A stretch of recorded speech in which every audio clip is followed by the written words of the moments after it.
ప్రజల నుంచి వచ్చే సమస్యల్ని సాధ్యమైనంత త్వరగా పరిష్కరిస్తామని అన్నారు మంత్రి సవిత.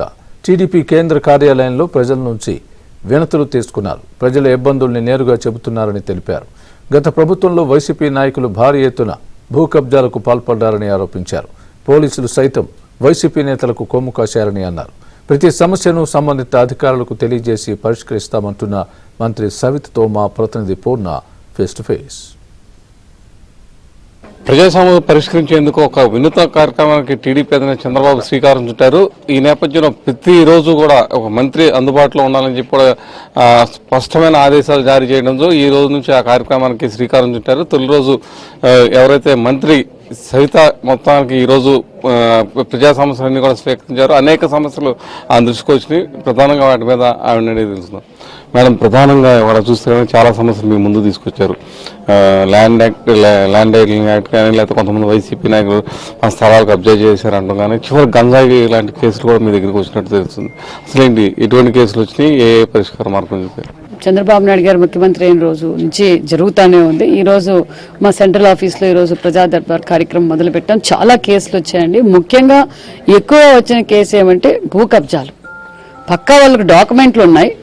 డాక్యుమెంట్లు ఒక రైతు వచ్చారు, 2 ఎకరాల పొలంలో మా తాతగారి కాలం నుంచి ఉంది, కౌలుకి ఇచ్చాను. కౌలుకి ఇచ్చిన భూములు కూడా మావే అంటున్నారు వైసీపీ నాయకులు. మేము పంచాయతీ చేయాలంటే ఒక ఎకరం నాకు ఇవ్వండి, 1 ఎకరం మీకు ఇస్తామని సెటిల్మెంట్లు రావడం, బెదిరించడం, రెవెన్యూ అధికారులని అడ్డం పెట్టుకుని, పోలీస్ అధికారులను అడ్డం పెట్టుకుని వచ్చిన కేసులు ఎక్కువగా ఈరోజు భూ కబ్జాల గురించే వచ్చాయి. అదేవిధంగా అంతేకాకుండా గంజాయి, మా అమ్మాయి గంజాయి అలవాటు చేశారు. గంజాయి అలవాటు చేసి అడక్ట్ చేసేసి మా అమ్మాయి కనిపించడం లేదన్న కేసులు కూడా వచ్చాయి.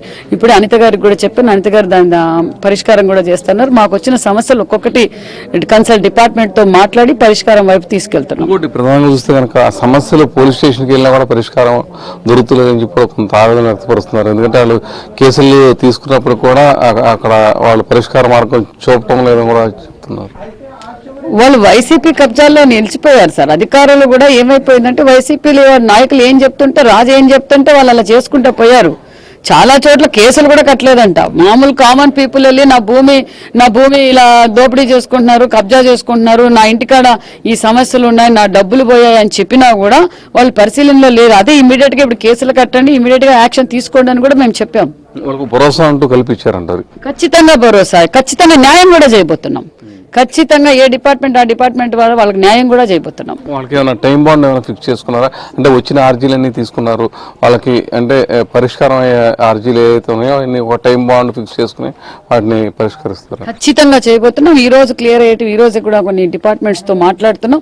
కొన్ని లీగల్ సమస్యలు ఉన్నాయి, అవి కూడా మా లీగల్ సెల్ ద్వారా కూడా పరిష్కారం చేయబోతున్నాం. కన్సల్ట్ డిపార్ట్మెంట్ తో మాట్లాడి వాట్ ఈస్ వాట్ అని తెలుసుకొని ఇమీడియట్ గా ప్రాబ్లమ్ సాల్వ్ చేయడానికి ప్రయత్నిస్తున్నాం. ఈ రోజు ప్రధానంగా ఎటువంటి సమస్యలు మీ దగ్గరికి వచ్చాయి?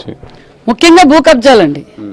ఈ 5 సంవత్సరాల్లో భూ కబ్జాల గురించి ఎక్కువగా వచ్చాయి. చాలా మంది కంప్లైంట్లు కూడా భూ కబ్జాలు వచ్చాయి. గంజాయి మా ఊర్లో దొరుకుతా ఉంది, లిక్కరు ఎయిర్లై పడుతూ ఉంది అని చెప్పి వచ్చాయి కంప్లైంట్.